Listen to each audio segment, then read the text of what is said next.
I don't want to go to jail for anything. I'm much too, weak. And you're pretty.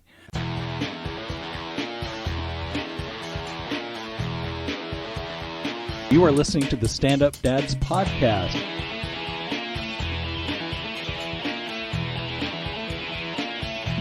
This is hecka boring. Yeah, it is. Let's try again. Hello, this is Stand Up Dads. You're listening to Rob. And Mike. And we have our special international dad with us again. We have Ari Sharp from Japan. Hey, Rob. Hey, Mike. How you going? Hey, great to have you back, man. It's good to be back. Yeah. I'm glad it nearly took the end of the world to bring me back. Of course. Yeah, we called specifically first to make sure you're alive. Yeah. Are you still getting news out there? Because it feels like here they're trying to make it like it's going to be going offline soon and we're all going to be... Well, I think there's almost nothing in humanity that is not affected by this thing. Sure. You watch sports broadcasts and it's coronavirus. You watch, celebrity stuff, it's coronavirus. That is it. There is only one story in the world at the moment. Yeah. Listen to Stand Up Dads. Coronavirus. I know. We'll minimize that. And they go and they That's the listen to problem. it. Yeah, they're like, Jesus, not this again. Yeah, so before you hit pause or stop, we are going to talk about other stuff. And if you don't remember who the hell Ari is, he was on, damn it, I jotted this down. I can't remember what episode number, but we had Ari on, and we wanted him back. That was a great episode, too. It was. I'll check the tattoo with the number on my ankle. There you go, yeah. So Ari is from Australia, as you know, because he doesn't sound Japanese, but living in Japan for the last few years, right? That's correct. Yeah, and he has a daughter. Yeah. We were talking about the coronavirus and how it's different because it's been you guys have been taking it seriously a lot longer than us in the U.S., right? Well, yeah, Japan got hit pretty hard when there was the Diamond Princess, the cruise ship that was docked in Yokohama with about 3,000 people on board in February. Oh, yeah. That was sort of the first big outbreak outside of Wuhan. And so there was a big effort to quarantine those people, and it didn't really work, and so they had to evacuate them back to their home countries. And then the Japanese were copping a bit of flack for just letting people kind of wander off after their 2 weeks. But that was back in the glory days when we thought this thing was contained. Sure. Yeah. Well, because we got so complacent because you had SARS and you had MRSA. Well, on our end, we had a president that till 3 weeks ago was saying it was a hoax. Yeah. So for us, it's totally funny to see how it's people are all of a sudden now taking it seriously. It's we've known for a long time. It's just we've been told over and over and people are believing it. Yeah. And there are still holdouts saying that this is all a big scam to not get Trump elected. So I guess thanks, Italy, for sacrificing all your citizens so that we don't get to reelect this clown. It's the dumbest thing I've ever heard. How is it being viewed over in Japan? Is it seen as, are you guys doing the social distancing and all that stuff that we are here? Yeah, so Japan was a bit ahead of the curve in that they closed schools about 3 weeks ago. They announced that all schools were going to close for pretty much all of March, and it looks like it's going to extend into April. So they were certainly keeping the kids apart from each other. Got it. They haven't, and sporting events and sort of big crowds have pretty much dissipated. So they're having a big sumo wrestling tournament at the moment in Osaka, and that's going on without a crowd. Oh, wow. The baseball preseason here is going on without a crowd. The soccer season's been cancelled or suspended. Sure. So they've been doing a lot of that stuff, but not the sort of curfews or complete bans on group activity which you've seen elsewhere. It hasn't been as hardline. It's more been sort of encouraging people to be good Samaritans. That's been the approach we've taken. And Japan has copped a bit of flack, even though they were ahead of the curve on the school stuff. The government has been reluctant, or hasn't declared an emergency. They've said they don't need to, and they've been very definite that the Olympics are going ahead in July, which I think almost no one believes that it's going to happen unaffected. At the very least, it'll be crowd-free or pretty severely reduced. Yeah. But their message is that it's going ahead as usual. I mean, and people are a bit anxious because there's a lot of Chinese visitors. So in the early stages when most of it was coming out of China, people were anxious about that. And also you've got a very elderly population here. Yes. A lot of Japanese are over 70, and obviously that's the most vulnerable cohort. for coronavirus. So people were particularly concerned about keeping them safe. Yeah. Okay. So you guys did the school ban 3 weeks ago. We just did it. Like today was my kid's first day without school. Yeah, I was shocked at how ours went really like backwards. It almost felt like it went like other places policing themselves first, because didn't the NBA close before it was even said a national emergency here? And it's different throughout. You know, 'cause we got the 50 states. So California and New York are like kind of leading. Like Newsom, our governor. Well, now, Just- but still he- weird yeah. to be like, my kid's school wasn't closed down before the NBA decided to close. You know? it was like, it was totally like You that. have to protect the Yeah, millionaires. Broadway closes, and then they go, all right, emergency. I suspect in the next couple of weeks you're going to discover what people found in Japan. It's actually really hard to all of a sudden close schools and have people continuing their work as normal when you've got kids to worry about. So you've sort of had pop-up community, like, you know, kids care facilities. You know, a few families get together and decide one parent's going to take care of them all. And of course, it's nurses and doctors that are in like huge demand at the moment, but a lot of them have got kids, and all of a sudden they've got to take care of them. So there've been these knock-on effects. Japan struggled a bit with. And Australia actually has chosen not to close schools because of that reason, because they need sort of emergency workers to be available to work. Yeah, I did watch it, or I heard another podcast that was a clip was sent me. Wait, you listen to other podcasts, but you want to listen to this one? Traitor! Hey, man, if it's sent to me in a clip, but that clip was about that. Oh, they said 45% of nurses, you know, have kids. So if we close the schools, we're going to get hit with that. But like we had to do that today, Ari, where like this is the first day like I'm home with Olivia and her whole being is like me as a kid. How can I make this hard enough on Dad so he'll just let me be? You know, so I kept having to be like, stop, because I'm trying to work and get her like, okay, do this. And then I still probably got a D, maybe an F on how I was as a teacher. Because after a while, I was just like, all right, you get a half an hour of that. Because I'm like, okay, now I can grade. So you're both I reckon if you possibly can, you got to team up with a couple of other families and share the load. I hope so. It'll keep the kids sane. It'll keep the parents sane. It'll mean that you can still get on with some regular work. Yeah. If you're trying to do full-time one-on-one, I think it's going to be really tough on all of you. Well, they're discouraging that at the moment. That's what, and some of the parents, I thought they'd be more like I am, where it's like, well, just like one kid. So far, I have not had any of the people that we normally would have even play dates with be up for it. Sure. So I'm like, dang it, I am on an island. Everyone's really spooked. And being an antisocial prick, I had zero problems conforming to this. I'm just trying to figure out how to get rid of the wife and kid. How are you doing it, Ari? Like, what are you doing for, like, with the schools and stuff? Like, how did you... So there's about half a dozen families that we know who have sort of pooled our resources. And so we've got a bit of a roster happening where one parent or two parents will keep an eye on the kids. The older kids, their schools have been pretty good at doing virtual learning. So they're like streaming lessons, or they're giving them, online videos, or even just, workbooks and textbooks and things like that.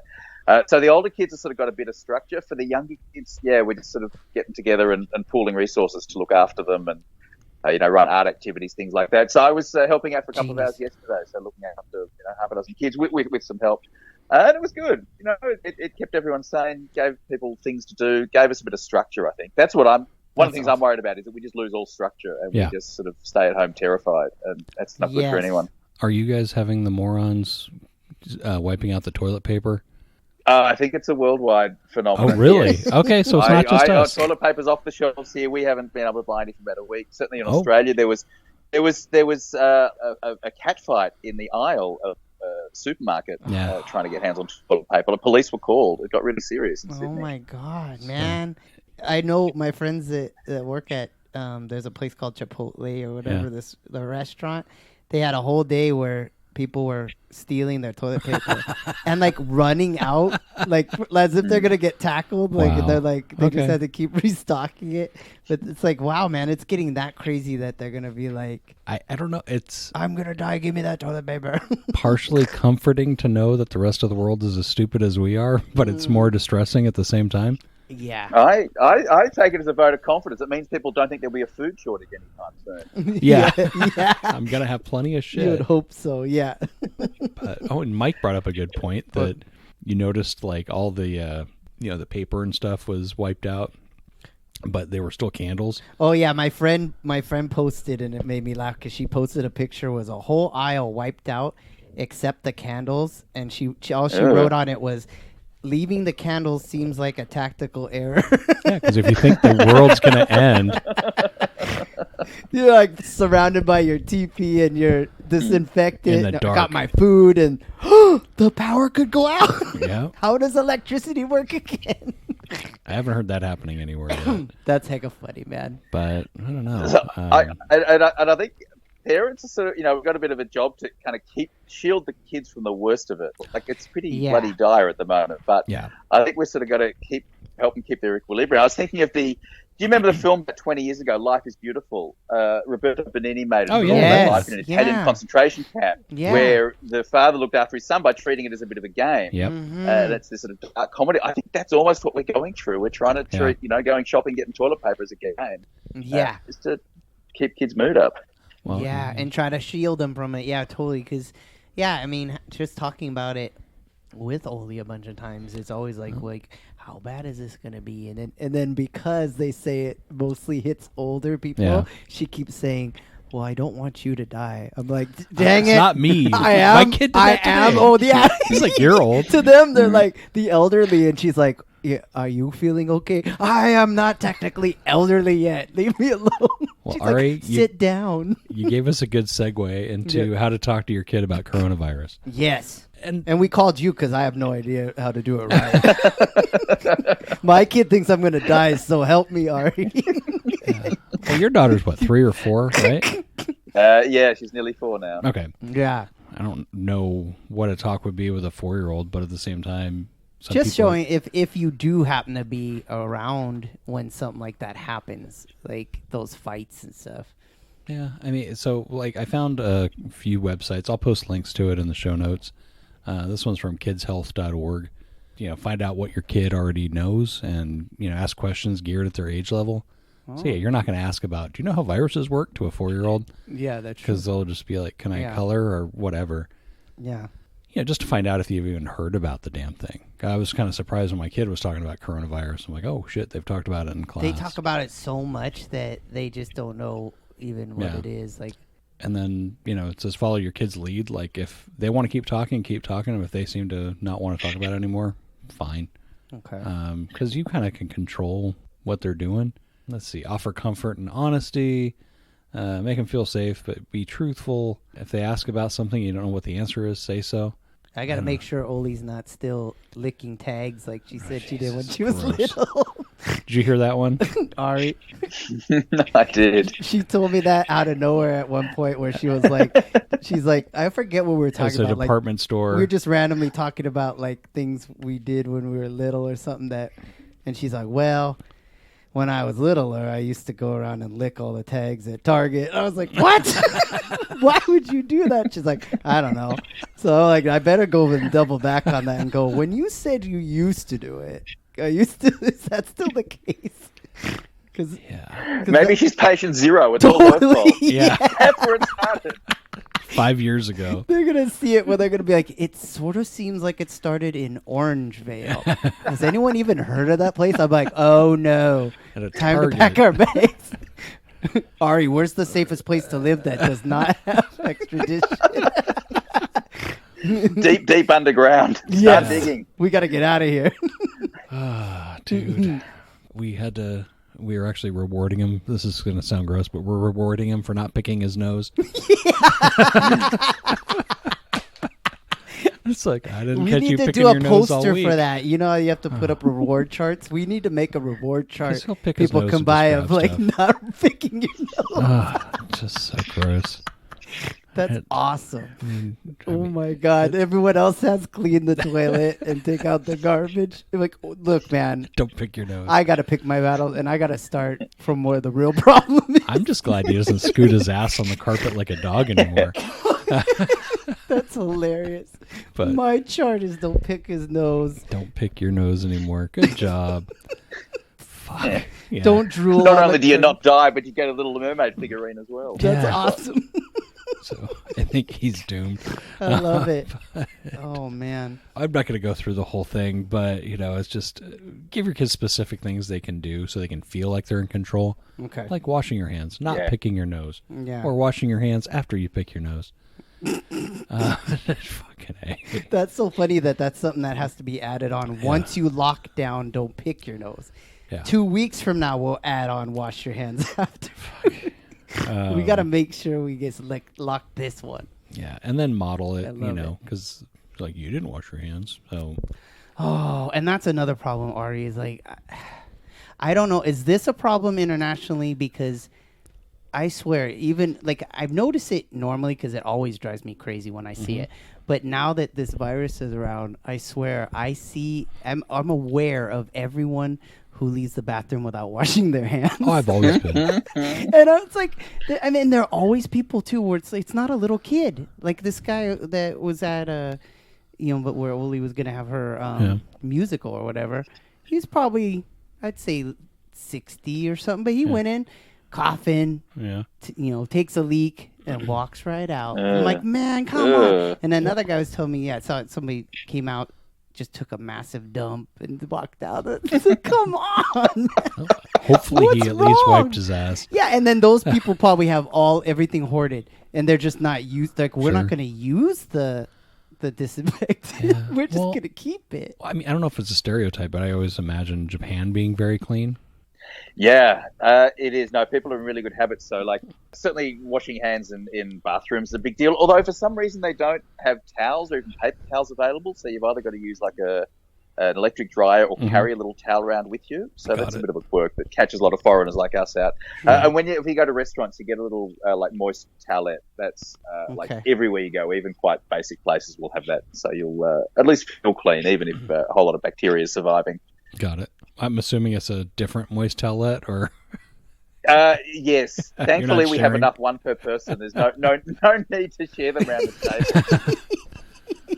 but yeah, Not yet, anyway. Ask me in a week. Things might have changed. Yeah. Well, But, the thing that stuck out to me was you saying like them not feeling like they had to say certain things, because it seems like common sense. from when you're talking about Japan and stuff that there's actually common sense there. Whereas with our country right now, it's like unless you explicitly say it, even if you do, it becomes this whole like everyone for themselves. Yeah. Like Well, I saw a Crazy. thing.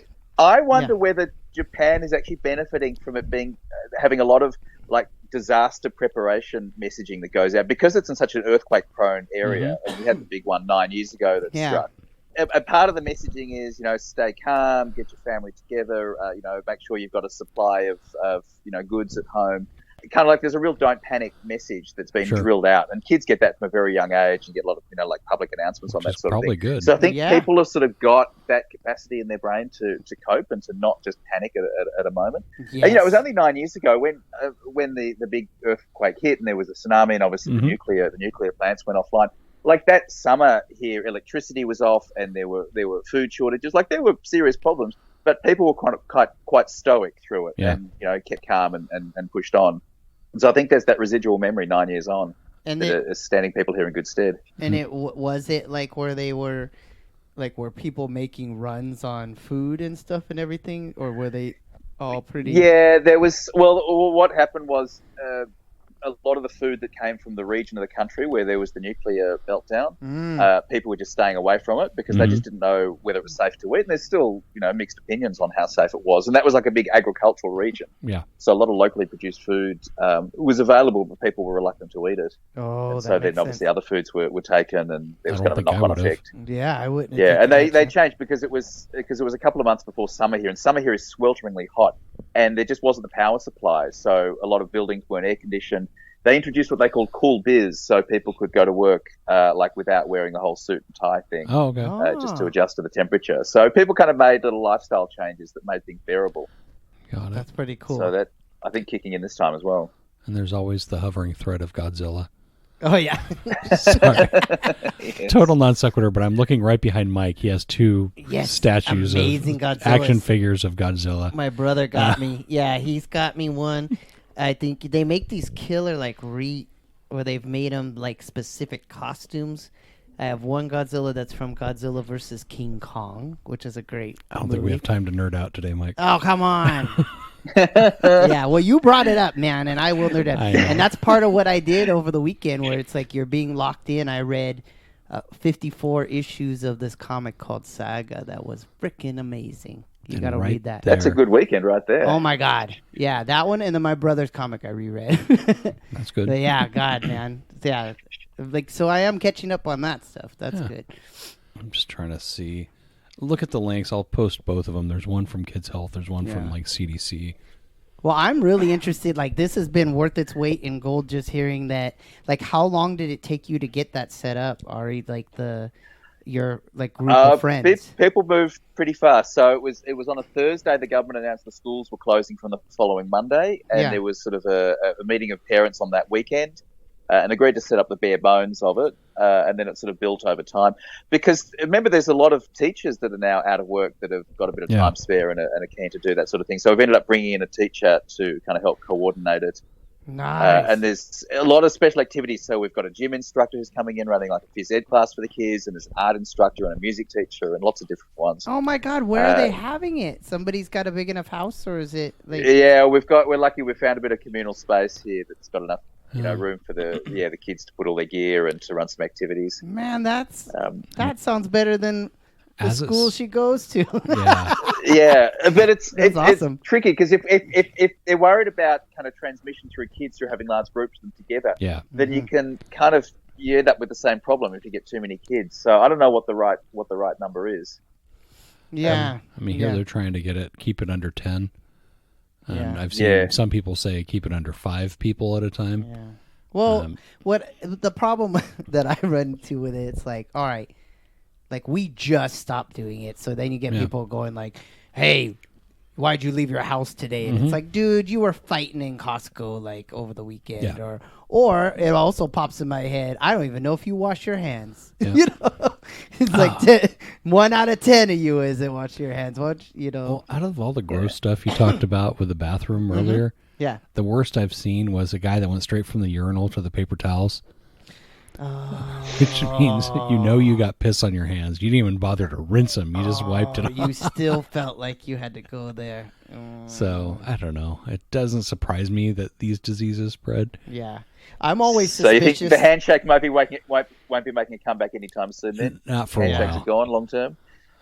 Probably not. I'm seeing creative stuff like fist bumps or foot fives. I don't know what you would call that. Yeah. Like, just a head nod works. I don't know. What sucks is I'm like... There's another one. Japan's ahead of the curve here. Everyone goes to the bow. They don't do the handshake. Yeah. Prince Charles was in India, and I could see him like reaching to shake people's hands, and then they would like shake their head no, and they would do that little put your hands together and nod. Yeah. So, hey, whatever works. I haven't heard a lot of stuff of this spreading in India, which kind of surprised me because there's so many damn people. But... Have you heard anything of that, Ari? I haven't heard much, but it might be that the testing they're not doing that much testing. Because I think that's been a problem in Japan and the States and elsewhere. Yeah, that's things totally seem to be running rampant. We just can't quantify it easily. Yeah. I have some cousins in South Africa, and apparently they shut their schools down recently. So it's just all over the world. But you guys, I guess the consensus is across the world that our leader is a moron. He hasn't exactly covered himself in glory. I think some of that denialist stuff and the hoax stuff in the first month were ridiculous. Yeah. And then he doesn't inspire confidence. You know, you want someone who's calm and reassuring. And look, you just look at the market. Speaking last night, Wall Street was down 13%. I think it's off like 30% from its peak, which is astronomical. Yeah. Especially given that he used to pride himself on the performance of the stock market. It's a vote of no confidence in him, I reckon. That's all gone. But it just kills me. It's like in other countries, you have something like this, and we send a bunch of funds over to, research and do what you can to fix it. Here it happens, we need to reduce the interest rate. Yeah. And part of it's the messaging, but part of it's also just the action. I was reading a piece about him closing down like the pandemic response unit with the national security apparatus. Like the people whose job was to anticipate this and prepare for it, they were Gone. home. I mean, it's just extraordinary. Yeah, that was 2 years ago. Yeah. He's Yeah. cutting And then he money runs there. around claiming that no one anticipated it. Well, no Yeah. shit, Sherlock. That's why they're you there. got rid of your team. Yeah, and then that's another thing I had seen posted was somebody posted a couple of like tweets from one of those Fox News type people, and the whole thing was again of saying it was the entire thing was Democrats making making this up, and just seeing the people still following that and saying that, where it's just like, man, the more you do this, it's just like, why can't we just focus on trying to pull together as people and try to, and then this is me being rotten, but Ari, like in the U.S., there's a whole bunch of stuff about people that I know too that don't want to vaccinate their kids. So everything's like it's dangerous and all that. And the first thing that popped in my mind, and I may be a terrible person, was how many of these people were never vaccinated that it's running through, because there is a lot of that too. Because now everybody was like, "Where's the vaccine for it?" Like they're gonna go get that vaccine if that comes. Yeah. Well, we'll wrap up the coronavirus thing with I can't remember which country it was, but one of the Scandinavian countries listed the U.S. as an undeveloped country. So this is where we've come. That's hilarious. Oh my God. It's sad if you're living here, but I don't I'm know. gonna move to Japan, man. But how do you feel about it going forward right now over there, Ari? I'm desperately trying to be optimistic and upbeat, but the evidence is not good. I think we are in this for the long haul. I was floating an idea that maybe we just declare 2020 a non-year. Sure. All we've got to do this year is beat coronavirus. Forget about sport, forget about school, forget about work. We just got to beat this thing, and then we start again next year, and everyone kind of resumes where they were before this thing blew up. I think we need something really extraordinary. That trying to get back to business as usual is just really quite painful at the moment. Yeah, there are so arguments. I think we just need to focus all our energies on beating it. Yeah, there are arguments about shutting down the economy for a short term, just to get it under control. I mean, I really feel for kids that are coming up to like their final year at school to have to deal with this. It's just not fair for them. Yeah. So I reckon we almost keep everyone in place and then we resume again in a year. Yeah. I feel for kids for the burning toilet of a world that we've left them. Yeah, right. Yeah. So we're going to talk. No, next. I like that idea. Yeah. I like that idea. So we're going to go to a much happier topic. Okay. Of IVF, in vitro fertilization, and I guess there's more to it, just the whole fertility treatments and all that. Yeah. So Ari, you've gone through that? Yeah, we did. Our daughter was born in 2016 as a result of IVF. Cool. That's so we got lucky there. Awesome. And they did that in Australia?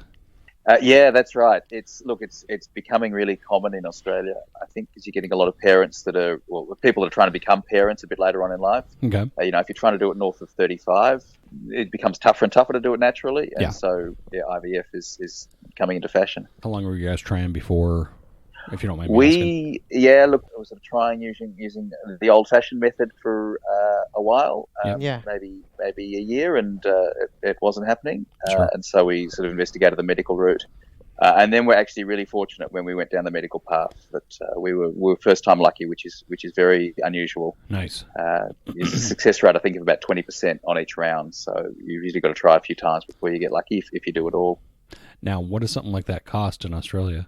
Good question. It was a few years ago now. I'm trying to remember. Most of it is subsidized. Mm-hmm. If you can demonstrate that you have a medical infertility, so basically you've been trying and it hasn't been happening for you, and you do some tests on sperm count and on the women's fertility, and if that's sort of verified, then you can go down the path of subsidized IVF. So there's still some out-of-pocket expenses for us, but most of it's covered through what we call Medicare. Now, we say some, in Australia. Are we talking hundreds or thousands?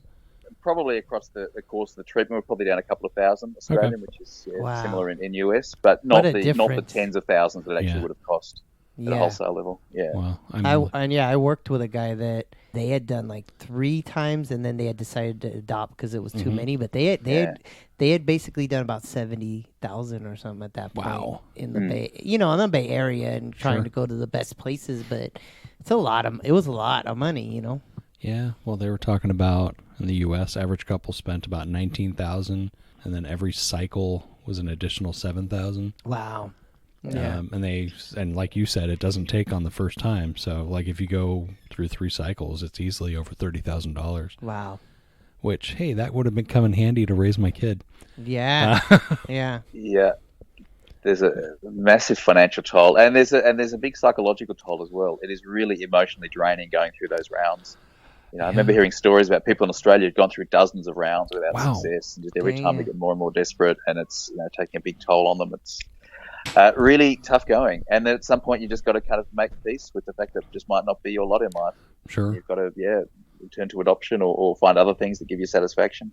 Well, my wife and I, we gave birth. She gave birth. We were 40, so both of us were 40. I'm not doing that. We were pregnant bullshit. Yeah. But we all both know your 40. contribution. Yeah, exactly.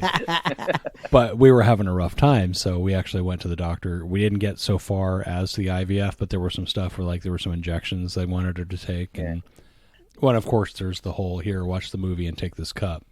And I'm guessing you had to go through all that, but over here they have zero personality, no sense of humor. Just you're in room 2, sir. Where's the one? What did you say when you went? Because I had to go twice, and they gave me the same movie the second time. So I was like, "Oh, I was wondering how this turned out," and she just looked at me like. That is an objectively funny joke. I thought so. But and I would argue that she probably doesn't hear that. That's very clever. I bet she hears that's true. Come on, this is not standard fare. That was good. I'm sure nurses at those places always get asked, can you help me with this, or can I get a hand, or some stupid shit. Shut up. Yeah. But get in the room. No sense of humor, and you walk out, and it's like everyone in the waiting room knows exactly what you just got done doing because they're about to go do it. Yeah, you should have come out and you should have went. I did it. I win. Yes. And then success. Then you start wondering, it's like, well, am I in here too long? Have I not been in here long enough? Yeah. And you start stressing. Mm-hmm. It's stupid. That's hilarious, man. Yeah. Turned out I was putting it in the wrong place. Is that why you couldn't get pregnant? Yeah, exactly. Yeah. No, but no, there was I remember they gave us some syringes, and I had to poke her. And she was freaked out to do it, and I was like, I'll do it. And she was kind of freaked out by my eagerness to do so. Well, if you say it that way, I'll give it. Give me that thing. But I don't know. I mean, I guess, so this doesn't apply over there, but apparently you can get quotes from clinics and Price Shop. And wow. I'll post a link for this as well, because it talks about, I'm wondering if I'm remembering the amount he has said wrong when you're saying it's 30,000 now. What you do get in Australia is you do get some price shopping because people are paying some of it out of pocket, so they're a bit price sensitive. But also there's a bit of a war going on in sort of comparable statistics on their success rates. And it's been really difficult to find some good, reliable measure of how one place compares to the next. Because some will use, successful conception, some will use, live births as a portion. But then also, some people will deliberately take on harder cases. Ladies who are older and therefore less likely to fall pregnant. So should they be penalised in the stats because they take someone on if it ultimately doesn't work? And others will just take the people who are likely to succeed so they can bump up their numbers. Sense. It's been really difficult to get good comparisons between different places. That makes sense. Yeah. Yeah. And then I guess the other thing about if you're getting quotes, make sure it's all inclusive, like what they're quoting. Because someone will say, this is what we charge for this. It's like, but we didn't mention, the fertility drugs, the pregnancy testing, all that stuff. But I didn't even think about the success rates. That's actually a really good. Yeah, because then you're not even qualifying what they're saying. Yeah. If they're just saying it's 20% successful, and you're like, dang it. 80% of our IVF kids went on to college. Yeah. Read the fine print. It pays. Mm-hmm. Yeah, but then there's a whole section on this thing of the additional costs. I feel like our health system, though, it's almost like this happens so much that you just know it's going to happen. Like, no matter what, from the dentist to the eye doctor to wherever you go, you're always going to end up with something after when they're like, they'll cover this and this is covered. And then you get some sort of bill. Oh, I'm sorry. It actually turned out that that code is. Well, you did not ask a for an code. aspirin there. Yeah. So here's a bill for $8,000. Yeah, no matter what. Like, I even just got one from Olivia's dentist that all it said was, like, balance. And I'm Yeah. like, dude, you got to give me a breakdown of what didn't get paid. Like, I need to know more than balance, you know? Like, send it so I can see, so I can talk to them. But it's like, like, that's awful. I wish that's why it would be nice to have it where it's One, one payer, single payer covered. We are pro-socialized medicine here at Stand Up Dads. Totally. Well, that's, I mean, and we also have the arguments too, where it's like, because people who will tell me, my friends or people I know who'll get mad about it and be like, well, you don't want it to be socialism. I'm like, oh, so you Yes, I want to do. privatize the fire department? You want to Yeah. privatize the police force? We're not going to go into that. Yeah, we'll do that another one. Yeah. That'd be- No. Funny the stuff that, like if you're getting an egg donor, because I didn't even think about that, because it might be because you don't have any eggs. $25,000 to $30,000 Wow. just for that. Although sperm is anywhere from $2,000 to $3,000, so it's Really? Oh well, my God. We make it all the time. I was gonna say that's a lot of money. You would think you'd be able to get that for Yeah. $5. The egg, it's gotta be horrible to get that out of there. I'll give it to you for free. I throw it away all the time. Yeah, no, yeah, that's what I mean. The sperm, I would think it should be like $60,000 for the egg, and for the sperm, it's $5. And if you want to go so far as to have a gestational carrier, so a surrogate, Oh my God, yeah. $50,000 to $100,000. And is that even enough for them to go through that? That's so yeah. So Yeah, well, That- it's been a big argument in Australia because we don't have legal commercial surrogacy, so you can't pay someone Oh, to carry really? a baby, but Oh, you can cover wow. their expenses. Oh, Wow. So that I think sometimes gets that's a what it bit is of a here. workaround. Wow. I think that $50,000, $100,000 goes to the agency, not to the person. Why? It's got to go to the person. No, because I think it's the same thing. You can only cover the expenses, so that way you're not farming people. Oh. But you would think you're not farming them if you're paying them. Sure, you are. It's like a breeder. Well, yeah, I mean, there's often, I think, ways that people work around it and sort of defining what someone's Sure. expenses are, and if you're paying them for time off work Yeah. and things like that. Yeah. It just She's seems hot. like Have you're- our kid. They're getting paid compared to, I don't know, Yeah. locking them in your bunker. You're going to make babies. Yeah, I mean, going through this whole process, I mean, we were fortunate that we could use our own sperm and egg, but with other families that are going through surrogate arrangements or through looking for donor eggs, donor sperm, it made me think that we've got to do better with adoption and making that a more viable option. There are a lot of kids that are growing up without stable family and without much support, and really in need. But it's just so difficult to to have adoptions. In Australia, they're just such a small proportion that it almost never happens. Unless you're and I reckon that's probably a better solution for a lot of kids and a lot of parents. oh, totally. Yeah, I know what you mean. Like, not make it so, because they do make it seem like we should look that up, like how much it is to adopt. Well, because they make it hard. The lady that watched our kid when he was born and we were both working, Yeah. they were trying to adopt, and they had already been trying for like 2 years. Wow. And I think they went for a couple more years till they gave up. It's really, they make it so, that's a good point, Ari, because they make it so hard that it's almost like you don't even And it's consider expensive. it. Yeah, they make it expensive and hard. It's like, wow. Yeah, I know international adoption can be upward of 10 years, I think, if Wow. you do eventually find someone. So it just happens really rarely. Of course, Australia has a little bit of a history with adopting Aboriginal kids, don't they? Do Oh, they? yeah. It's... Yeah, look, they talk about the stolen generation, and there were some horrible episodes in our history of Aboriginal kids who were taken away by well-meaning but foolhardy white families. I think we did that with Native They perceived them Americans as being here. neglected by their parents, but so there's a lot of kids that were really badly dislocated, and that's terrible. And so there certainly is a big push in Aboriginal communities, if parents aren't able to look after their kids, to still keep them within the Aboriginal communities. So whether it's aunties or uncles or grandparents or cousins who will take care of them, so that they're not dislocated from their culture. And I think that's a really important policy. We certainly wouldn't want to change that, but. Well, they did that here with the Native Americans, and the whole thing was like, they're all alcoholics, so they should be with a nice white Christian family. And so we're paying the price for that now. Yeah. I just look, at seeing how someone can, because I don't know too many people that could drop tens of thousands of dollars just to have a kid. Yeah, and there's so many families that, like but I wouldn't mind having another kid. Ugh, But no. yeah, like I'm not gonna be able to have one on my own, and there's no way, on your own you're gonna be able. Like I couldn't just adopt someone and have to pay that much. You know. I think with sort of population, growth slowing or declining around the world, people are seeing there's actually a real benefit to making it easier for people to have kids and have families because, certainly in Australia, it's mostly like older, middle class or families that are turning to IVF because they're kind of leaving their starting a family quite late. And if those parents don't end up having kids, then you end up with sort of, a lot of wealthier households or sort of socially, well-positioned households that don't have kids, but it's often people that aren't in a great position to take care of them that are pumping out lots and lots of them. So you end up with sort of demographic imbalance. Yeah, that's a good point.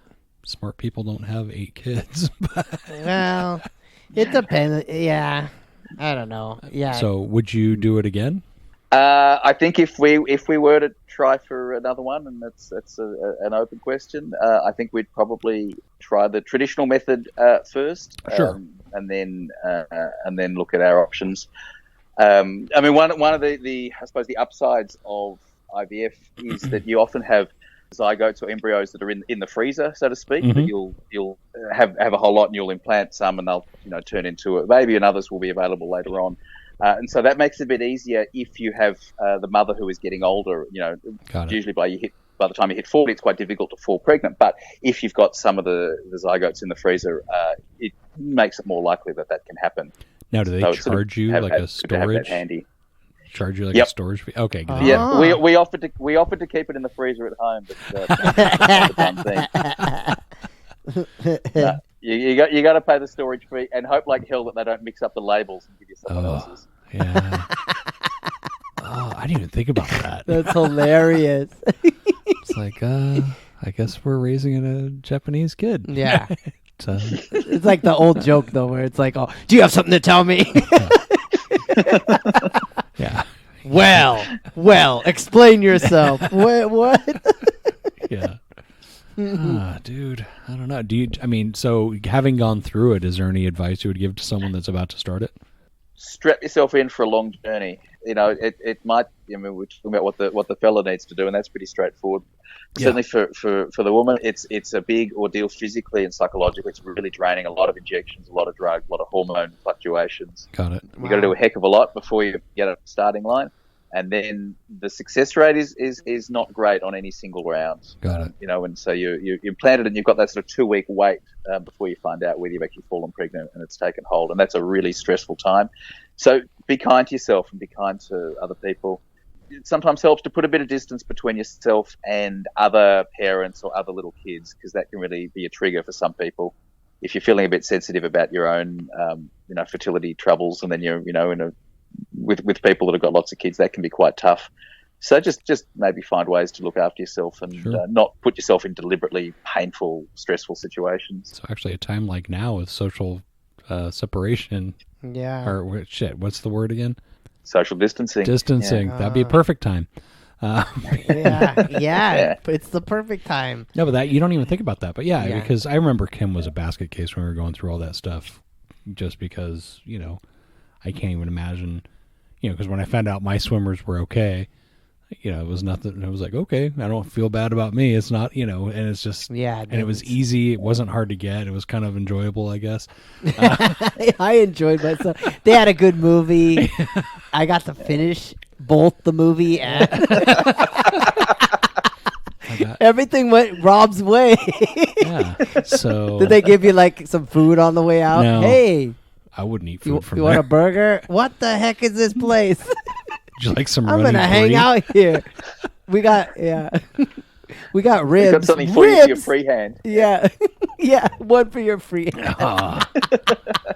Yeah, you want to eat some ribs while you're in there? Oh my God, I'm never leaving. Can I get another cut, please? Oh my God, man, dude. That reminds me of a story that's completely off track of this. Go for it. But like, God, how old were we? Doesn't matter. Probably like 21. We must have been. No, it was Yeah, we were at least 21. Me and my friend went to like a strip club, Yeah. and it was one that had a buffet, but we were That's still gross. like young. And back then, like now, there's no way I'd ever go to one because it's like so dumb. Why am I gonna go and put my? But then we were like, woo, we got free food. We're here like eating ribs. And you could see people looking at us like, because there's older guys there in like suits and taking it very seriously, and we were sitting there like, nom, nom, nom, like eating ribs. This is fun. Was it free food? Oh yeah, it's all buffet. Oh, dude. Yeah, we in our minds, I guess it was like, this is what was that place that had like a buffet that I don't know. closed down? Well, it was like it's hometown buffet, but with strippers is what would Okay. this There was a famous pub in Melbourne, the city I'm from, that used to offer schnitz and tits. Oh my was- God! See, Schnitz and tits. see, that's amazing. At least And then they wanted to cater to a broader crowd, so they introduced veggie and something else. But, That's awesome. It's so funny, man. I don't think it's around anymore, but it was an institution for a long, long time. It's It's where a lot of young men had their first schnitzel. Yeah. That's awesome. Oh, dude. Yeah. Yeah, this is in the 90s before the whole exfoliation thing. So Oh my get God. hair in your food. And just, Oh my God, dude. Yeah. Yeah, we were like toy like that. One hand had a rib and the other one's like, hold on a second, here's a Ew. dog. Now there'd be like no way. Like now now I'd be like, we're gonna die. You have a daughter. Yeah. Yo, now I'm like, God, I'm more than double that age now. Oh, anyway, so back to the topic. Ari brings up a good point because I failed, and we didn't even go that far into the process. Yeah.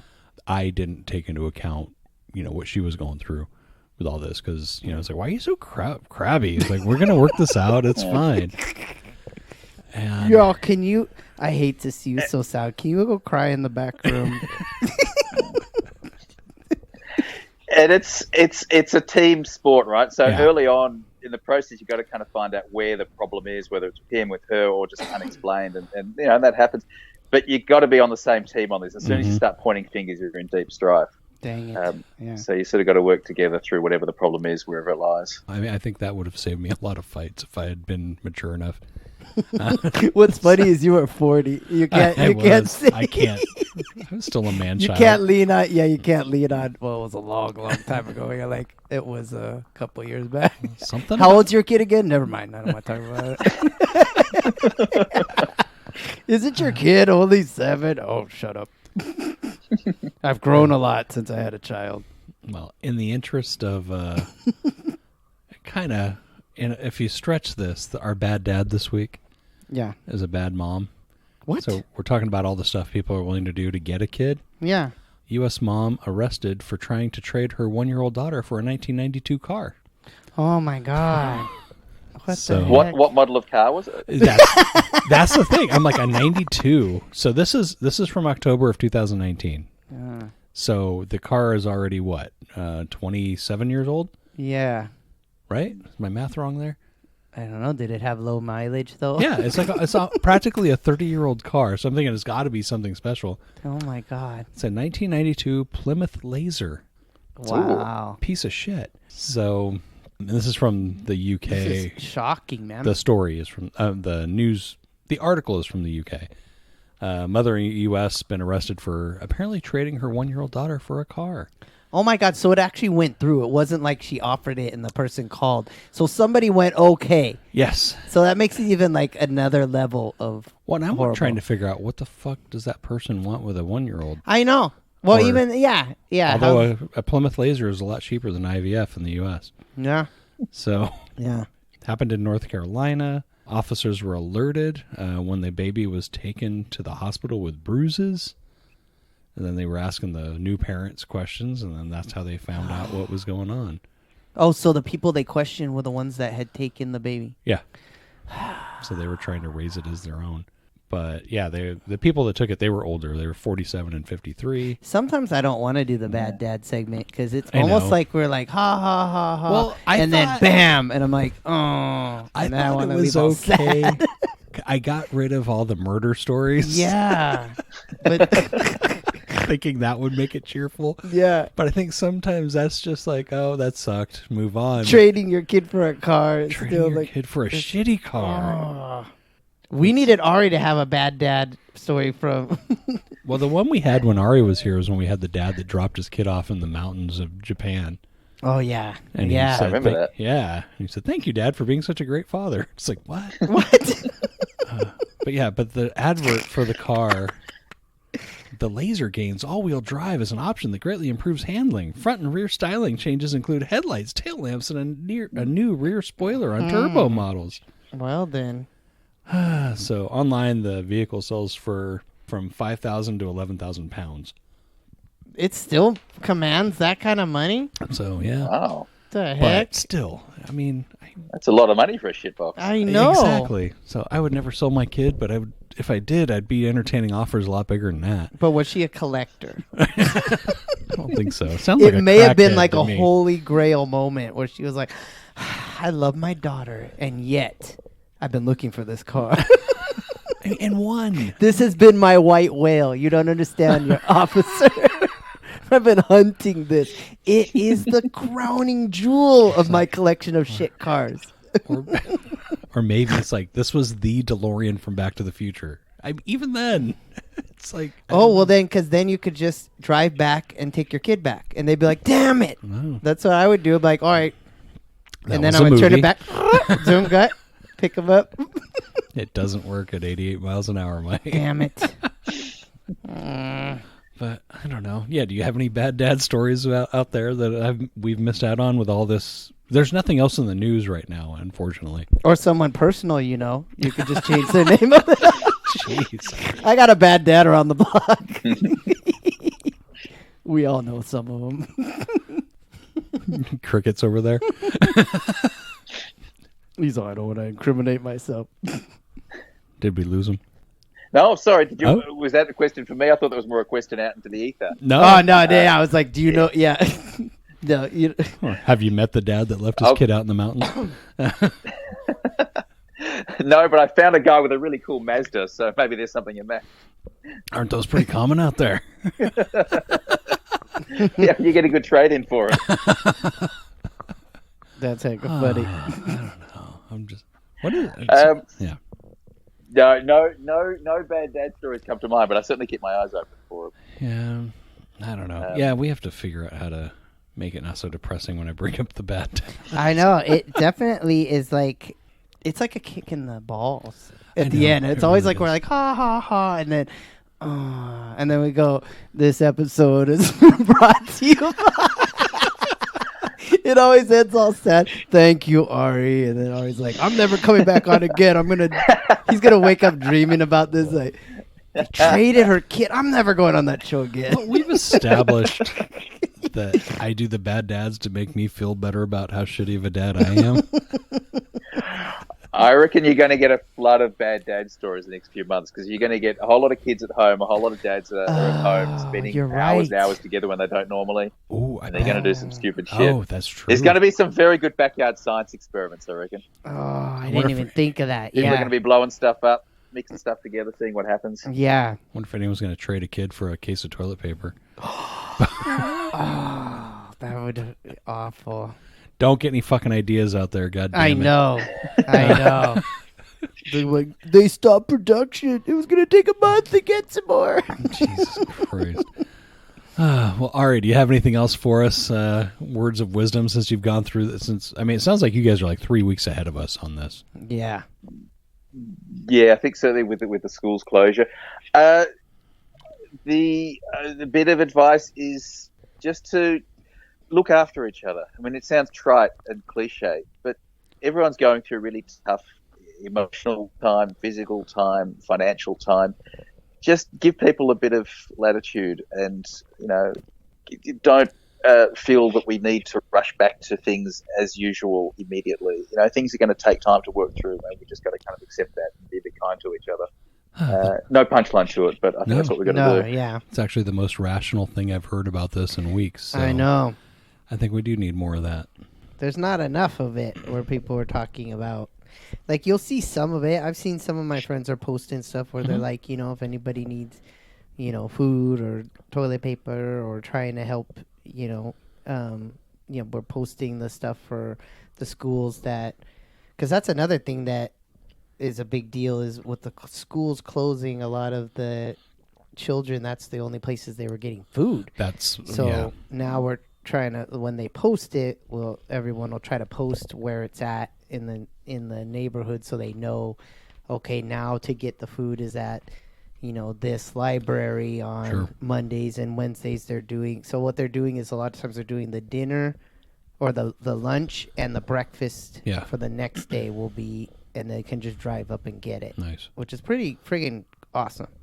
Yeah, if you are hurting, I'll see if I can put something in the show notes about links to where you can find food and stuff like that, because this does hurt. I mean, a lot of my friends are in the service industry, and they're just screwed because, driving over here, all the parking lots that weren't a grocery store were just empty. So yeah. Okay, on that happy note, Yeah. Ari. Rob, again. So let's end it on Ari speaking or me speaking. We already did. I may have to edit to go back to his wise words. God damn it. And now to couple on to those wise words. Now for a dick we're joke. all going to die. Okay. There's no way we're all surviving this. Have a good day. This is brought to you by. He's like, and after all that, don't even bother having a child. Don't bring him into this world. Listen to our vasectomy episode again.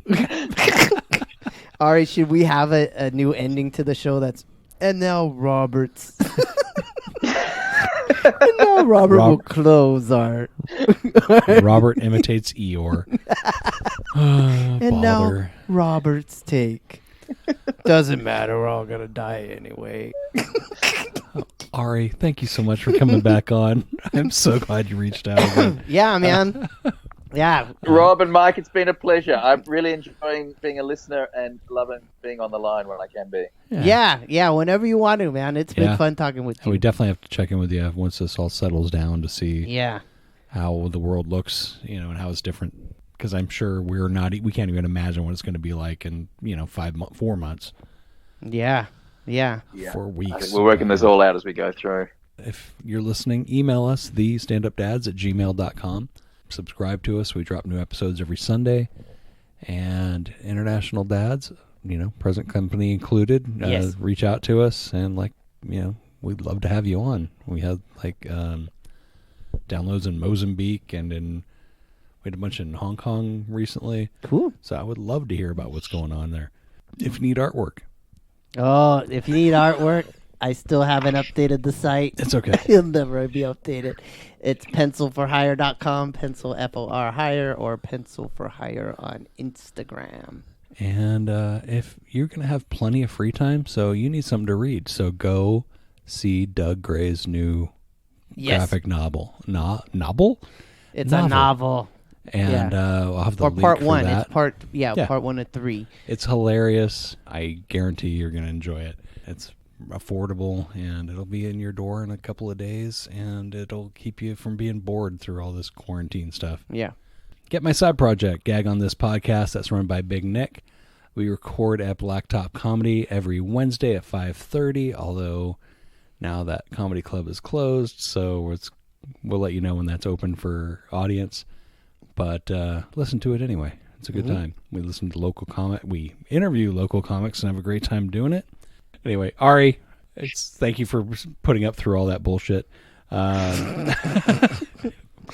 We will talk to you soon. It is always good talking with you, man. It is. Yeah, you make me laugh. Adios, amigos. We'll talk to you in a bit. All right, man. Have a good one. All right. The thing I want to say is thank you all for coming. Bye-bye.